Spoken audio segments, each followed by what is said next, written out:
Hello, everybody. Today, our topic is on the microorganisms of the genital tract. If you remember the last lecture on the urinary tract, I said I was going to divide up the whole topic into these two portions because I felt to do the genitourinary tract together might be a little bit too much to do in one sitting.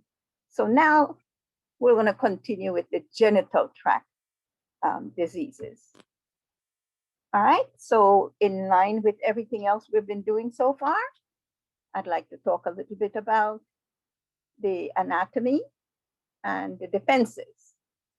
When we talk about the genital tract, we're also talking about the reproductive system. And so the male reproductive tract, like I said, I'm not going to go into the anatomy in the details your A&P instructors will do, but just to give you an idea of what are some of the areas that can get involved or infected when we talk about genital tract infections. So the male reproductive tract, of course, produces, maintains, and transports sperm cells, and it's the source of the male sex hormones. The anatomy involves the testes that produce the sperm cells and the hormones, the epididymis, coiled tubes leading out of the testes, the vas deferens, the prostate gland, the scrotum, and the penis. I must mention that they are innate defenses of the main one being the flushing action of the urine, which helps to move organisms out of the system. And this is like a little overlap from the urinary tract defenses. The female reproductive system, the anatomy, we'll be talking a little bit about the uterus, the fallopian tubes, the ovaries, the vagina, and the cervix. Okay. Now, the genital tract defenses. Innate defenses of the female reproductive tract. Well, a little bit more involved than in the male. The vagina is lined with mucous membranes and that protective covering of secreted mucus. We recall from other topics that mucus is secreted, whether it's in the respiratory tract or elsewhere, and you're able to trap microorganisms and try to get them out of the system. Mucus is also a major non-specific defense during childhood and menopause. And again, we're talking about secretory immunoglobulin A antibodies. We mentioned that a couple of times, specific for any previously encountered infections. Continuing with some of the defenses in the vaginal tract. That's a major defense, the pH of the vagina.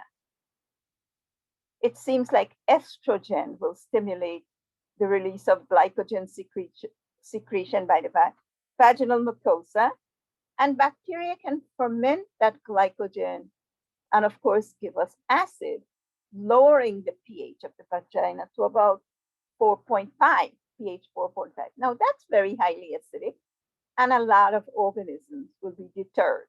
Not many of the organisms will grow at that pH. So it's important to note that. Now, your book talks a little bit about before puberty, little estrogen is produced. The vagina is about neutral pH, pH about 7. Change in pH beginning in adolescence result in vastly different biota of the vagina. We will learn later on that biota of women in their childbearing years, very different from the biota of women before and after that period of time. Okay? In the childbearing age, we need to take into consideration those organisms and those, should I say, innate defenses that will prevent the establishment of microbes that might harm the development of the fetus. In both genders, the outer region of the urethra harbors some microbiota, normal flora. Remember, that is an opening to the outside. And we kept on saying that any portal of entry or portal of exit, we need our normal flora guarding those gates. Now, the kidneys, ureters, the bladder, the upper urethra are presumably kept sterile by the outflow of the urine. We talked about that when we did urinary tract infection. All right. So lower towards the extremity, you're going to find some normal flora of the urethra of both genders. You can find non-hemolytic streptococcus, some staphylococcus, corynebacterium, lactobacilli. Okay? Normal flora of the penis can be colonized with aerobic organisms like Pseudomonas and Staphylococcus species. In an uncircumcised penis, the area under the foreskin can be colonized by anaerobic organisms. But those are really organisms that are there, possibly part of your normal flora. Okay? Now, the normal flora of the female genital tract in specifics now. Seems like only the vagina harbors a normal population of microbes. The outer tip of the urethra, we talked a little bit about that just now. Before puberty and after menopause, we said just now that the pH will change. pH is close to normal. And the vagina at that point will harbor the same kind of microbiota as what we talked about with the urethra just now, the staph and the corynebacterium and so on and so forth. After the onset of puberty, estrogen, like I said, would lead to release of glycogen. Organisms will ferment the glycogen, produce a lot of acid, and will decrease the pH. Now, the predominant organism that you will find at this point is really the lactobacillus. It is the lactobacillus that will ferment the sugars, produce a lot of the acidic environment that the lactobacilli like at the detriment of the others. Candida albicans, which can be a pathogen, is also there at some lower level, small amounts. All right, so we have a little bit of the anatomy and the defense. So we're going to talk a little bit about the diseases themselves. We are veering a little bit away from our normal way of doing things. At this point, we should be talking about some of the symptoms and the way we get these diseases before we get into the diseases. But I will leave that because it varies. Those topics will vary so much depending on what disease we're dealing with. And so I will leave that alone for now. And as we get into the diseases, we will talk about some symptoms and what are some of the other problems we should be concerning ourselves with. Now, what this slide is trying to tell you is that not all diseases of the of the genital tract are sexually transmitted. That's number one. We'll talk about vaginitis and vaginosis. That may not be sexually transmitted. Prostatitis, for example, generally not sexually transmitted, but caused by organisms that are trying to invade those areas.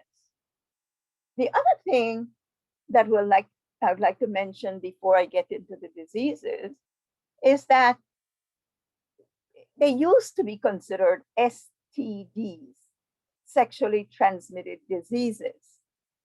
Nowadays, I think they changed the terminology again, and now they're calling them the STIs, sexually transmitted infections. And you'll probably wonder, what's the difference? Well, there is a difference, because a disease is telling you the patient is really not at ease. Something is wrong. All right? That's the disease. But if you have an infection, you could be infected with an organism and show no symptoms of it. So you're not diseased. So they prefer to use the word infection instead of disease. And by the way, if you are infected, you could still transmit, even though you don't have the disease, you could still transmit the disease to a sexual partner. Okay? So we'll talk a little bit about these diseases. Now, your book decide to group these sexually transmitted diseases into 3 different categories. Your book talks about the discharge diseases, and we'll talk about these discharge diseases, and that's one of the major symptoms, a discharge in the male and female reproductive tract. And examples of the discharge diseases will be trichomoniasis, gonorrhea, and chlamydia infection. Now, before I even go into all of that, before I even start talking about specific diseases, I want to read, and I'm going to be reading from your textbook, some statistics. Now, they're not new statistics. They're like 2008 statistics, but that's giving you an idea of what's going on around the world. Now, we have a total of 110 million individuals that were infected with some form of a sexually transmitted disease. Vast majority of them, 79 million, were actually due to HPV. Next in abundance, or next in number, is the 24 million herpes, genital herpes, 3 million trichomoniasis, and the rest of them are the other diseases we'll talk about. And that was a little interesting to me, because I did not think personally that HPV was so far ahead of all the other diseases. But anyway, that's some of the statistics. So we'll work with your book and talk a little bit about those discharge diseases that they mentioned. And we'll talk first about gonorrhea. And that is what we're going to focus on right now. Trichomoniasis we'll talk about later on, but I think gonorrhea is a little bit more important for us to focus on that first. So gonorrhea is caused by a bacterium called Neisseria gonorrhea. And it is a gram-negative diplococcus, meaning you're going to find them in pairs. And a lot of times, because it's a discharge disease, we're going to find them inside, intracellular, inside of white cells. So if we do a gram stain on a little bit of the discharge from a patient with gonorrhea infection, we are definitely going to see loads and loads and loads of white cells. And inside of the white cells, you can actually see these gram-negative diplococci. And your book has some pictures you can relate to those. They are really capnophilic organisms, meaning they do like to grow in increased carbon dioxide concentration. So in the lab, we'll cultivate them using a candle jar. Or if we have an incubator that is a CO2 incubator, that will be fine too. There's some specific media that we normally will use in the lab. Thea Martin medium has long been used. And chocolate agar has also been used for a long time. Thea Martin is more kind of selective. Chocolate is a little less selective. Many organisms will grow on a chocolate agar almost similarly to the blood agar plate. But in a Thea Martin media, Thea and Martin had designed a medium that will grow only pathogenic Neisseria species. And that means Neisseria gonorrhea and another related pathogenic species we call Neisseria meningitis. And at least these days, we really have to be very careful identifying these organisms because they look very much, they are definitely from the same genus, so they're going to behave very much the same way. On a gram stain, they look exactly the same. The only time we can differentiate them is when we cultivate them and do some of the biochemical tests. And then you can differentiate because of the differences in the test result, the biochemical test results. You can differentiate the gonorrhea organism from the meningitis organism. And the reason why I'm saying that it's important is because many times, or at least way back when, I should say, when we have a discharge from an individual and that discharge is coming from the genital area, and we do gram stain and sometimes we could actually try to at least make a good presumption that the organism might be Neisseria gonorrhea. The meningitis organism can localize the upper respiratory tract, the nasal passage, and the throat area. But you can't make that assumption anymore these days because sexual practices have changed. And you can find these organisms just about everywhere and anywhere. So you need to cultivate the organism, do the biochemical test, and differentiate so you know what you're dealing with. Now, gonorrhea, some signs and symptoms in the male. It varies between the male and the female. In the male, it causes generally a severe urethritis, painful urination, because remember, the urethra is a very delicate tubule and you have acidic urine coming through, so it must be very painful. Yellowish discharge. There is a relatively large number of cases that are asymptomatic.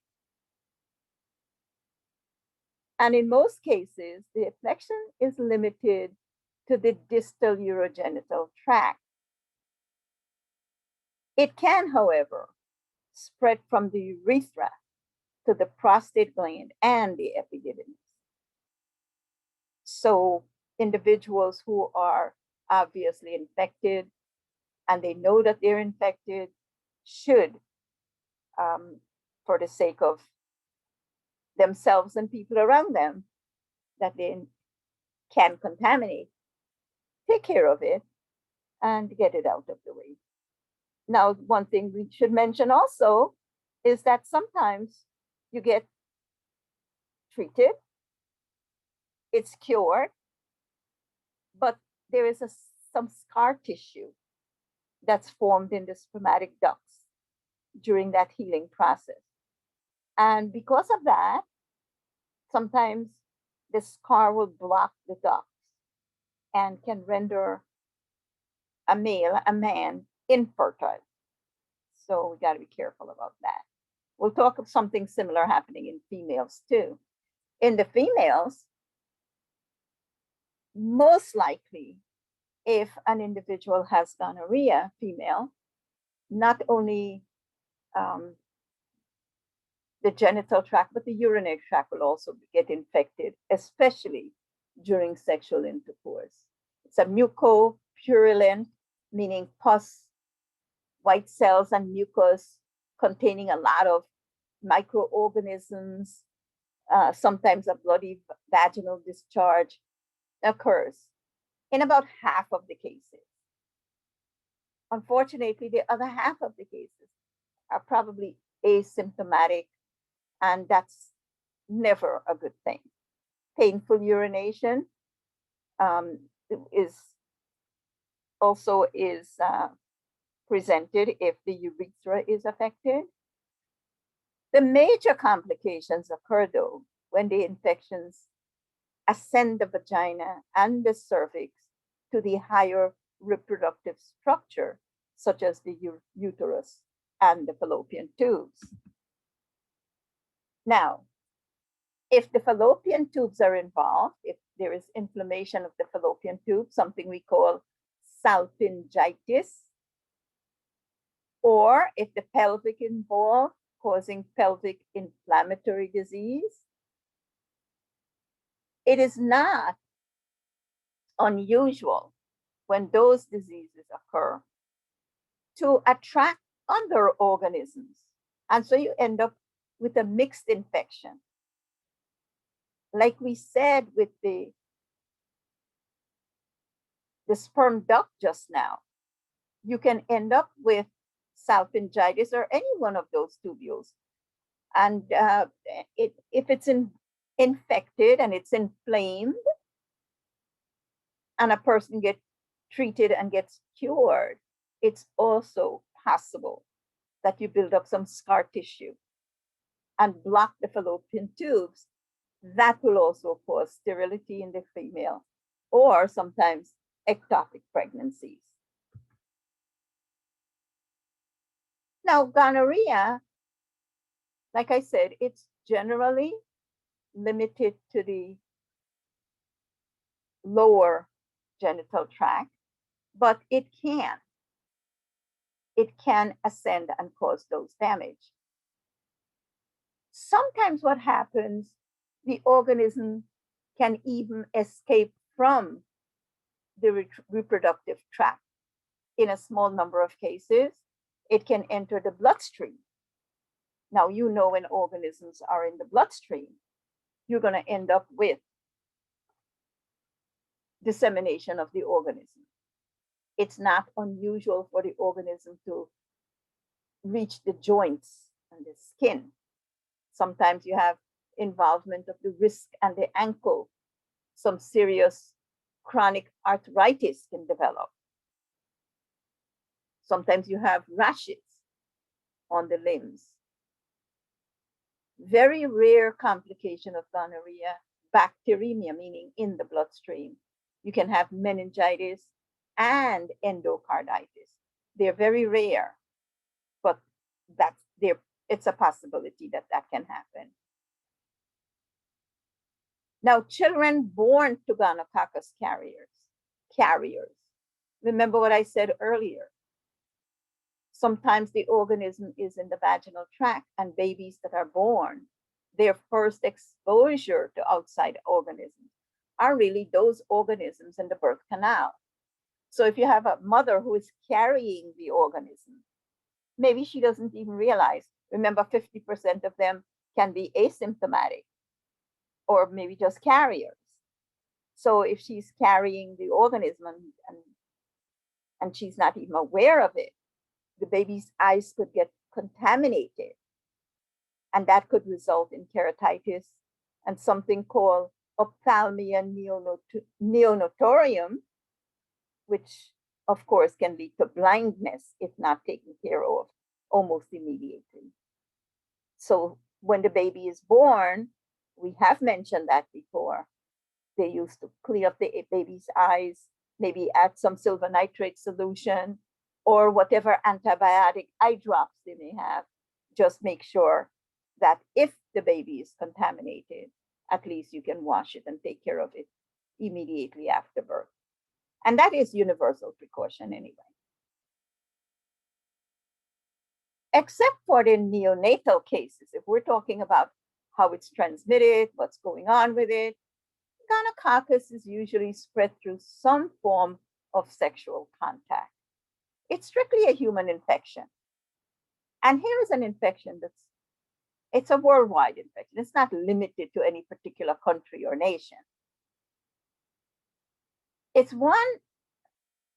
ranks among the most common sexually transmitted diseases. You have about 35,000 cases are reported in the new cases reported in the US every year. What is important to consider, the reservoir for asymptomatic males and females when we're discussing the transmission of the infection, those are the real reservoirs, those carriers. They're asymptomatic, they don't know they have it, and so they end up contaminating their sexual partners. The treatment? Traditionally, penicillin was used to treat this organism. We're going to talk about chlamydia infection too. But what they have been finding out is that there is, in a very large percentage of cases of gonorrhea, there is a co-infection with chlamydia. And so when you treat, you're treating for both. Doctors will simply just treat for both, whether chlamydia is there, whether they can look for chlamydia or not. A lot of times they will treat for both. Now, like I said, penicillin is usually the drug of choice. But when we did antibiotic susceptibility testing, we learned that some of the organisms can develop resistance to the penicillin. And I actually showed you then the structure of penicillin with that beta-lactam ring. I hope you remember that. And in specific cases of penicillin, they call the enzyme that's produced to get rid of that ring, to break that beta-lactam ring. In the case of penicillin, they use the term penicillinase. A more general term, though, is beta-lactamase. And if you go back to that topic on the antibiotics that we were doing and how that happens, there is something called the PPNG strain of penicillin. PPNG meaning penicillinase producing Neisseria gonorrhea. So if the organism can produce the penicillinase, then obviously you cannot use penicillin to treat. And so doctors have to scour around looking for other antibiotics that they could use to treat these infections. But again, penicillinase producing strain were probably due to the misuse of antibiotics, the indiscriminate use of antibiotics, and the improper use of antibiotics. That's the reason why organisms develop the ability to make those enzymes to break down that beta-lactam ring. Chlamydia, which is the other disease in this group, what they call the discharge disease, is most common here in the United States. 1 million cases or more than 1 million cases reported annually. Actual infection rate is about 5 to 7 times that number, because why are we saying it's about 5 to 7 times that 1 million? It's very difficult to track these infections. In fact, all sexually transmitted diseases is hard to track because people are very close-lipped about it. They don't want to know They don't want people to know, I guess because of the negative connotation, their sexual partners, where they're getting it from.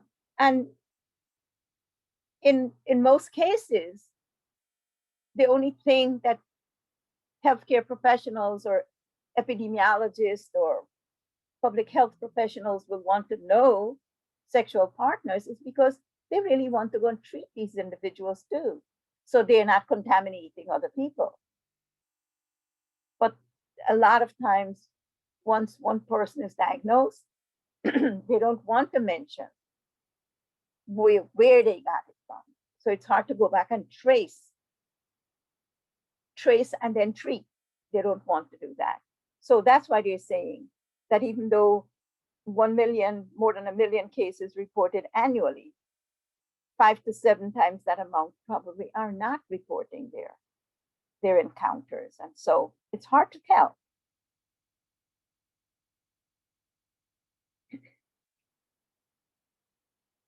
This organism, the chlamydia organism, Chlamydia trachomatis, or this disease, I should say, is at least 2 to 3 times as common as the gonorrhea organism. And again, vast majority of cases are asymptomatic. So between people who don't want to talk about their sexually transmitted diseases and the asymptomatic carriers, it's very difficult to really know what really is the number of these cases. The causative agent, like I mentioned a second ago, something called Chlamydia trachomatis. And when we were doing the prokaryotic cell, we discussed a little bit about chlamydia. If you remember, we talked a little bit about rickettsia, chlamydia, and mycoplasma when we were surveying the prokaryotic cell. And so if you go back to that lecture, if you need to, that will give you some information on chlamydia itself. But Chlamydia trachomatis is the causative agent for the chlamydia infection. Now,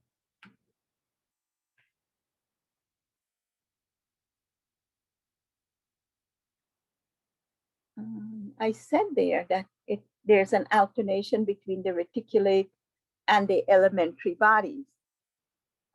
Going back to what we did earlier, yes,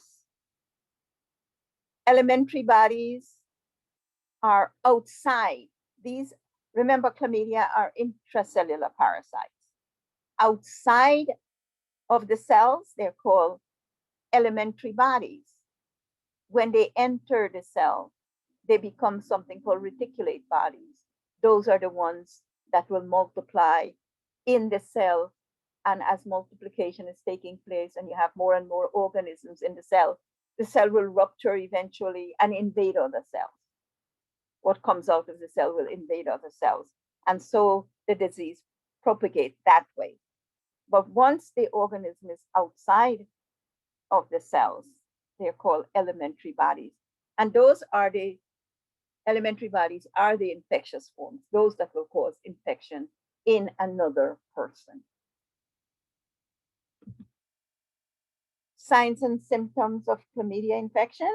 Well, in the male, you end up with inflammation of the urethra, what we call urethritis. And the infection mimics gonorrhea a lot.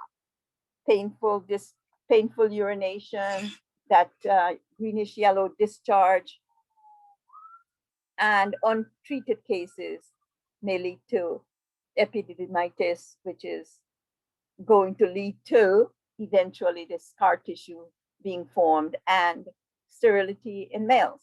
And that's why I said when we were concluding gonorrhea 2 slides ago, that doctors will generally treat for both diseases at the same time, because more often than not, you'll find them both together. In the females, you can end up with cervicitis, a discharge, salpingitis, and infantile conjunctivitis. It's very similar to gonorrhea.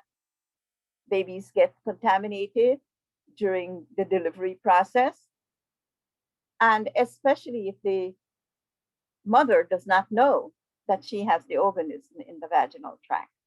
So it mimics gonorrhea so very closely, but two different diseases caused by two different organisms.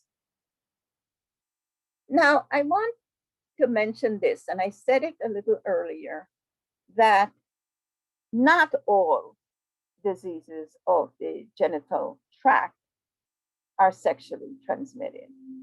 Vaginitis, which is basically inflammation of the vagina, can be one of those diseases that is not generally transmitted sexually.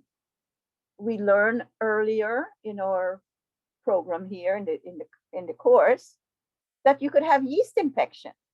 A lot of times when individuals are on prolonged antibiotic therapy, we mentioned earlier even in this lesson that part of the normal flora of the vaginal tract could include a small number of Candida albicans. And it is kept in check because of the other normal flora. However, if you are on prolonged antibiotic therapy and you're killing off the normal flora, now you're giving free rein for the Candida albicans to propagate. They have room, they have food, now they can grow and multiply out of control, causing vaginitis. And so you end up with what everybody calls the yeast infection. All right. So, and that does not, that can be transmitted sexually too, because if you have a yeast infection, your sexual partner can be contaminated during sexual intercourse. Of course, that's possible. But what I'm saying, it wasn't the original cause of having the organism. It's just something else that might have happened. Vaginosis, on the other hand, is something like vaginitis, but it does not include the inflammation. Remember, itis is telling you there is inflammation, or vaginosis, you'll have almost the same symptoms, but not a significant amount of inflammation. Vaginosis usually is caused by an organism called Gardnerella vaginalis. We haven't spoken about that one before, but it's one of those unusual organisms. But what's happening with Gardnerella is that you can end up with the lactobacilli that helps to maintain the pH, a very low pH. But if you're disrupting that lactobacillus growth, if that's disrupted, then the pH is going to vary. And when the pH varies, now you can end up with other organisms growing. So you end up with a mixed infection. And Gardnerella happens to be one of those organisms that can take advantage of the increase in pH when you're disrupting your lactobacilli normal flora.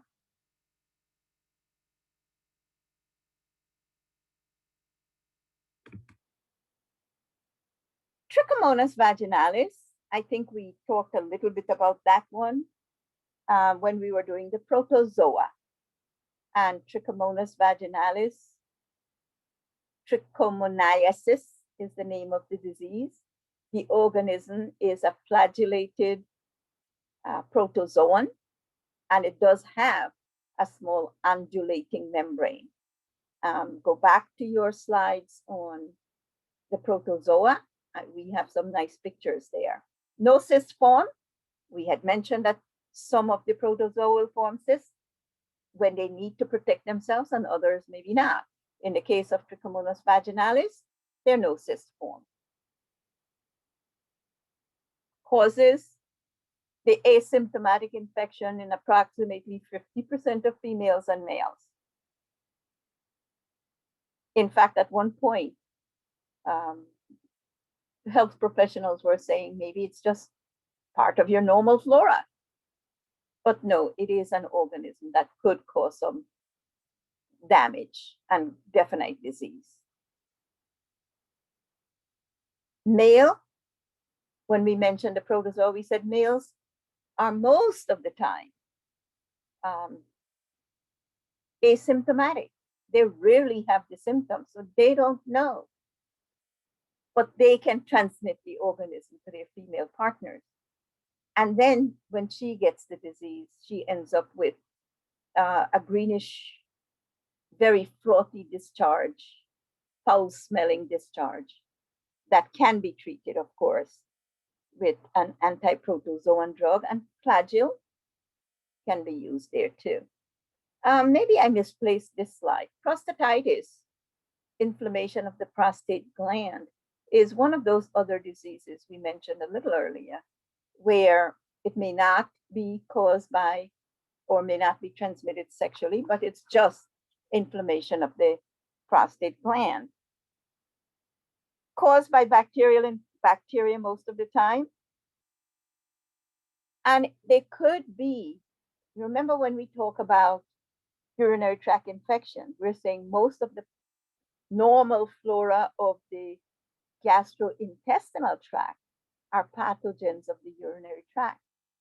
Same thing can happen here. Sometimes the organism from the gastrointestinal tract can invade the prostate gland and causing prostatitis, right? Whether chronic or not, a lot of times that's the case.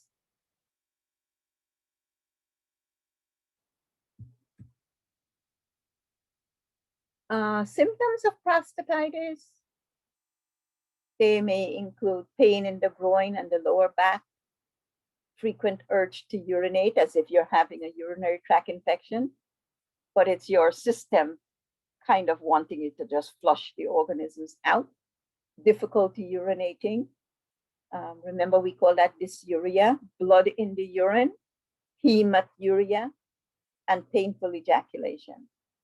Again, you can treat with broad spectrum antibiotics because chances are it's not just one organism causing the infection, but probably a mixed flora.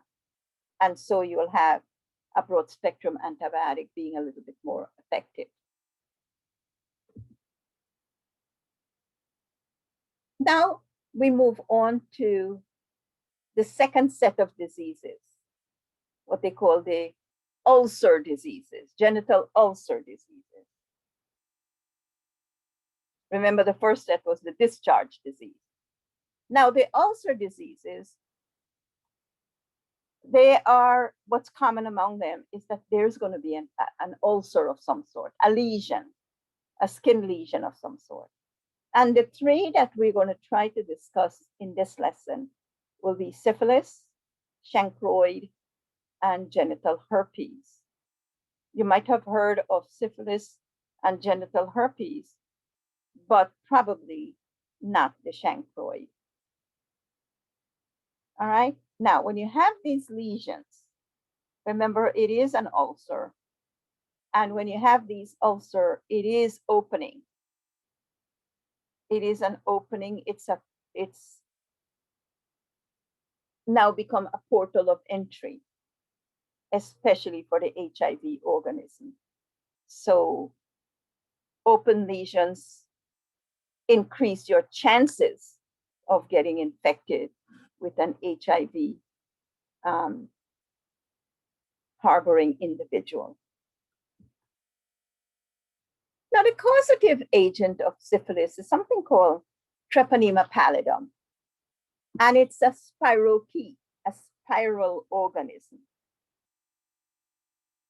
Okay, very thin, nicely coiled organism, gram-negative cell wall, and it's a strict parasite with some complex growth requirements. And because of those growth requirements, we normally will not be able to cultivate the organism in the lab. Some living host cells, yes, but not in the lab. There are other ways that we can diagnose syphilis, but cultivation of syphilis, not the common way to do it. Remember, we can cultivate the gonorrhea organism very easily. That's not a problem. But this one here, because of its complex growth requirements, it's not easy to do. Now, syphilis, if left untreated, and I'm going to stress on that, if left untreated, can follow 3 different clinical stages. But I must mention, if you have syphilis at any one of these stages, you can go for treatment and check the progression to the other stages. So if left untreated, you can end up with primary syphilis, secondary syphilis, and tertiary syphilis. Okay? Tertiary syphilis can also be considered a latent, or sometimes referred to as latent syphilis, because there is a period of time where it could vary from months to years, where you feel as if there's nothing there, it's quiescent. And then all of a sudden it bursts into a full-blown disease again. Now, let's talk a little bit about the stages. You can transmit the disease during the primary and secondary stages. Okay. It is also transmittable at times during the early latency period, but it's largely non-transmissible during the latent and the tertiary stages. So you'll probably understand that when we deal with the different stages. So let's see if we can do that first. Primary syphilis. Early indication, there is the appearance of a sore. It's a sore. We call the sore a hard chancre. That sore appears at the site of the infection. It may be painless. It could also be painful depending on where it is. But usually that sore appears first. Now, if that individual can get to the doctor and get treated for it, if the doctor will diagnose it and treat it for it, primary syphilis doesn't have to go any further than that. Treatment is indicated. In fact, it's so easy to diagnose the disease at this stage when the chancre is there, when the sore is there, because now the organism is located in that particular area around the sore. So what doctors generally will do, it's a hard chancre, meaning it might have a scab on it. If you know sores, leaf sores are long enough, they will develop a scab when they're healing. Scab will fall off. You may or may not get a scar later on. The same thing is going to happen here. And usually the doctors will just remove the scab. And when they remove the scab prematurely, you might end up with some serosanguinous fluid. And all they have to do, take a little sample from that material there. Many times they just walk themselves to the lab with the sample. And what the lab tech will do is really what we call dark field microscopy. Because what happens, when you turn your microscope on in the lab, you have a nice bright field. You can see the field of view. These microscopes, when you turn them on, the field becomes very black. And whatever is on the slide will just shine through. If I can talk about maybe a black sky. The sky is really black, dark sky with stars shining through. That's the type of thing I'm talking about. But instead of stars, you're going to see these little spiral organisms floating around. It's not a bad, it's really a pretty picture. No, you don't want it to happen to you, but and you easily diagnose it with dark field microscopy. Patients get treated, end of story. But without treatment, especially if it's painless, a painless painless ulcer. Patients just, people just wait. Oh, whatever is wrong will correct itself. And sure enough, the sores will spontaneously heal within 3 to 6 weeks. Sometimes not even that long, much earlier than that. But give it some time, the sore will heal, disappear, and the patient feels, oh, everything is fine now. Not true. What is happening is that you end up with secondary syphilis. What the organism now leaves the site of the infection and enter the bloodstream. Once it's in the blood, you know what's going to happen. Now the entire system is going to be invaded. It was localized at first. Now the entire system is going to be invaded by these organisms. At this point, you're going to have much more severe symptoms. Initial symptoms might be fever and sore throat and some lymphadenopathy. You're going to have some rashes. In fact, not some rash. There's always going to be a rash on the body. Maybe few bumps on the skin, or it could be a rash that breaks out throughout the entire body. This rash, some of the old books call it the great imitator, because the rash can imitate just about any one of those other diseases where you will end up with a rash. Rickettsial diseases, sometimes even allergic reactions and poison ivy and some of those measles and whatever, you end up with a skin rash. And this rash will mimic any one of those sometimes. So it's hard to tell which rash. But in any case, the lesions themselves, the rash, can contain spirochetes also. And if at that point the rash is there, we can actually do dark field too. But most of the time, the rash will disappear because once the organism is in the bloodstream, your immune system is really going to respond very quickly, producing antibodies. And the antibodies will now come and try to attack the organism. And once the organisms are being, your system is trying to get rid of the organism, the rash will disappear too. And so before the patient is ready to go back to the doctor to figure out what's wrong, rash is gone, but the organism is still doing its damage. Okay?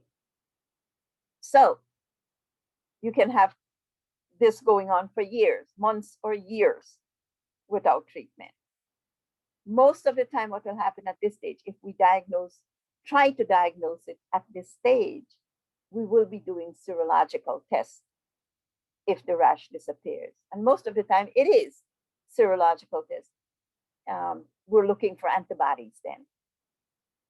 We're not looking for the antigen, which is the spirochete anymore. We're looking for the antibodies generally at the secondary and later stages.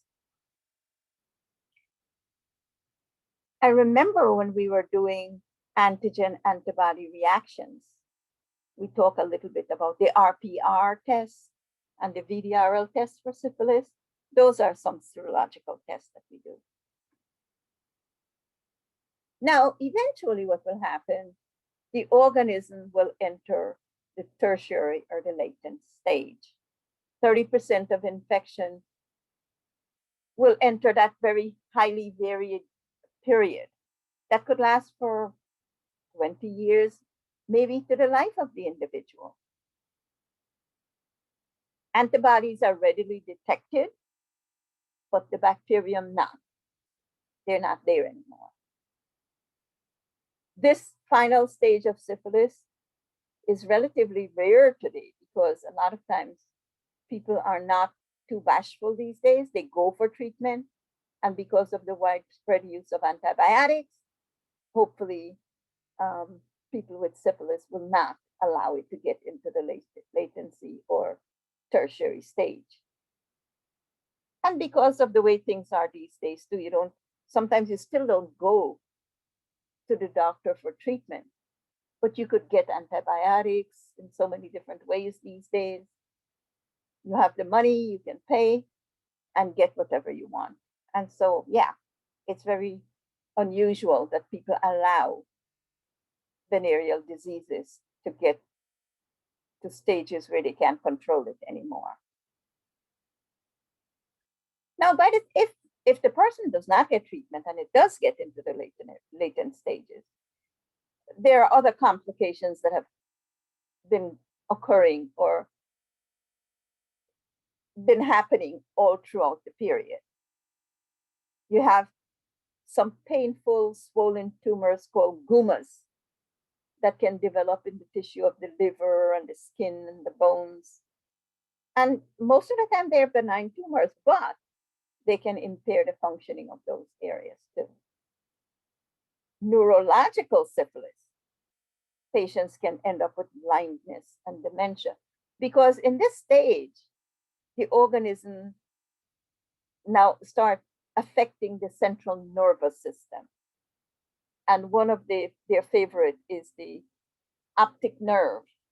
It's not unusual for the organism to destroy the optic nerve, causing the blindness. And yes, you can see where the dementia can lead from that too. Congenital syphilis. When we were doing gonorrhea, we said that the baby can get contaminated during delivery. Well, in the case of syphilis, the baby is getting contaminated. If the mother is positive, the mother has syphilis, then the baby is getting contaminated long before delivery.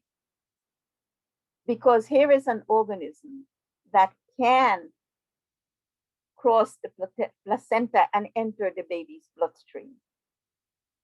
And so as the baby is developing, here is the organism doing its damage too. And infection leading to congenital syphilis can occur at any time during the pregnancy period. All right? It can, the organism, if the baby is infected, can inhibit the fetal growth and really disturb and disrupt critical periods of development in the baby. It's rare these days, at least in most of the developed countries, but it's possible that when the baby is born, there are mild defects or major defects, or in rare case scenarios, you can even have spontaneous miscarriage or stillbirth. That's possible. How do we diagnose syphilis? Well, we've been saying it all along as we went through the different stages. First stage syphilis or primary syphilis, when the lesion is there, we can actually do a dark field microscopy and check for the treponemes themselves. Now, even if you check for the treponemes and they're not there, that does not exclude syphilis. You should be able to do some follow-up tests and then make sure that the person does not have syphilis. Blood tests or antibody testing are usually done at the other stages. Okay, sometimes we have the organism, the antigens themselves, and we're looking to see if the patient has the antibody. And so we can do what they call the FTA-ABS testing, fluorescent treponemal antibody testing. Absorption test, we can do that.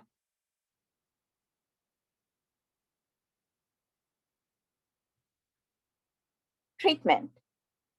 Now, this is one of the diseases where mercury preparation was used. And that was done for a long time. It was applied to, because the lesions are there.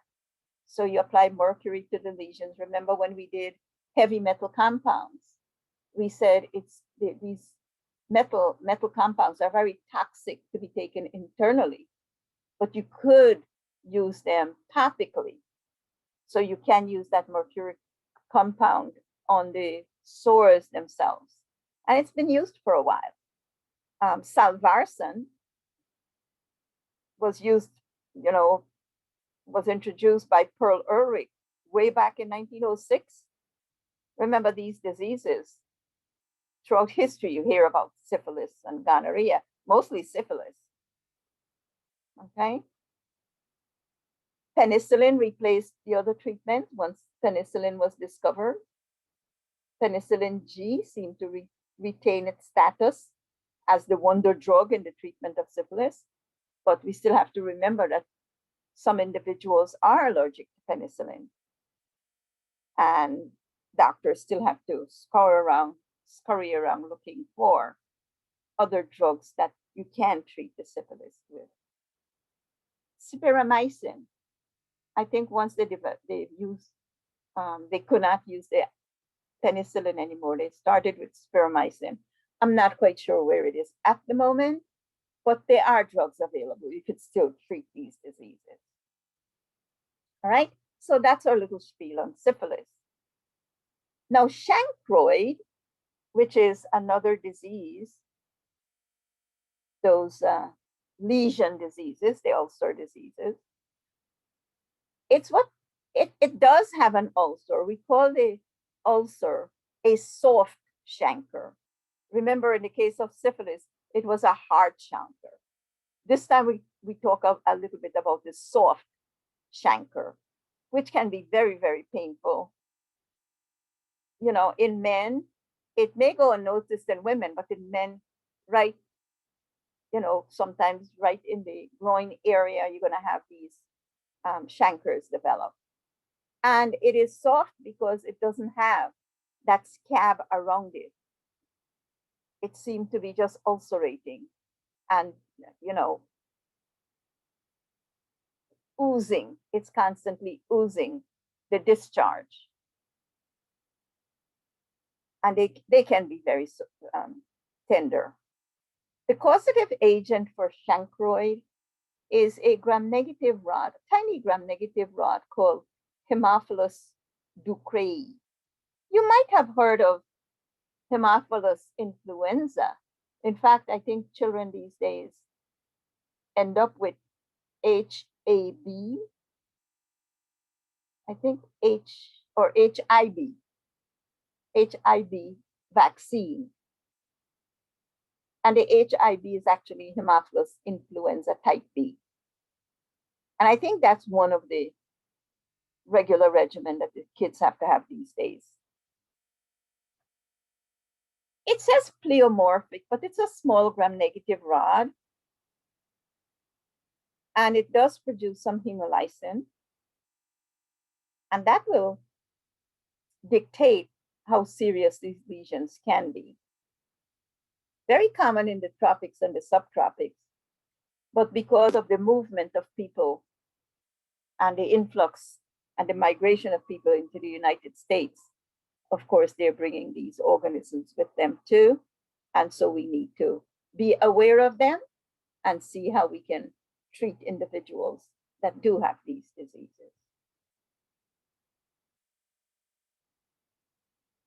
Genital herpes. You probably all heard of the genital herpes. It is caused by the virus, the herpes virus, and it's one of those diseases that you are not going to be able to cure, to heal properly, because herpes in general, you don't really get rid of the organism itself, the virus itself, even oral herpes. In fact, it can be caused by the same organism, oral herpes and genital herpes. At one point, doctors used to say when we were doing our internship, if it's found above the waist, we can call it oral herpes. Below the waist, we call it genital herpes. Okay, but they're lesions. You're going to have lesions there too. And after the infection, maybe nobody notices anything. You might have a single vesicle, multiple vesicles of the genitalia. And some people may have just one little one and it disappears. The vesicles are usually very small, just like when you have you know, oral herpes and you see those vesicles on the lip, they seem to be of different sizes, but they're filled with clear fluid. Very, very painful to the touch. And when you use medication for them, you generally kind of relieve the severity, and you kind of not only lessen the severity, but the length of time you have the lesions, because the lesions will disappear if you use things like acyclovir and those kinds of preparations they have in the market these days. Then instead of having the lesions for maybe a week or so, you might have it for maybe 4 or 5 days. It goes away a little earlier than expected if you're using those preps. But usually when you have the lesions, a little malaise, you feel like lazy all the way down, anorexia, you don't feel like working, the energy is not there. Sometimes you have that a little bit of fever, bilateral swelling of the and tenderness of the groin area. Good indication that maybe you do have genital herpes. The causative agent could be the herpes simplex virus. Okay. They figured herpes simplex type 1 might be the cause of your cold sores and your fever blister. And the type 2 is thought of as the genital herpes. Very difficult to tell them apart, by the way. And like I said, because sexual practices have changed, it really doesn't matter anymore. You can have HSV1 in the genital area and HSV2 in the throat area and things like that.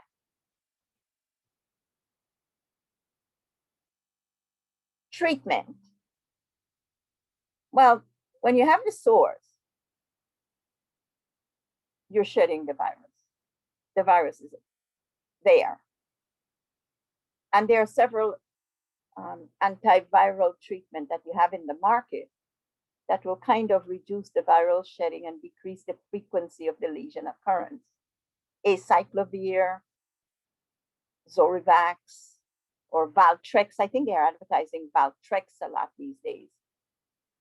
And these are topical formulation. You just apply them directly to the lesions. Some pills are available, but most of the time it's the ointment that they rub on the lesions, they apply to the lesions, and the lesions, they will disappear a little faster. Symptoms will disappear with them. Okay. If it's occurring too frequently, sometimes doctors will suggest that you use some medication on a regular basis until you disrupt that cycle.